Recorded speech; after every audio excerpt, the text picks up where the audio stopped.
The billing cycle feature allows companies to generate invoices for a particular number of days.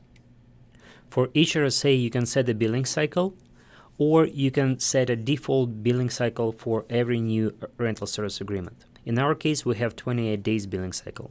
The benefit of having 28 days billing cycle is that in a year period, the company can have 13 billing periods rather than 12 billing periods in a monthly billing cycles. Now let's assume that we have a job and we need to generate the first invoice for the billing cycle starting from April 1st. So I generate a new invoice, rental invoice, and I select the date of the invoice as April 30th. I click generate, and the rental invoice calculates automatically the billing cycle days, and it's 28 days, and I just post invoice.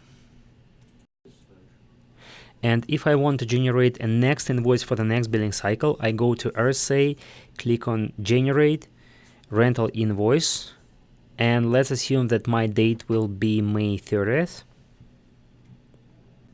So the new invoice will automatically generate and calculates the next billing cycle dates. It's from April 29 till May 26, so it's total 28 days, and it calculates the total amount with taxes included.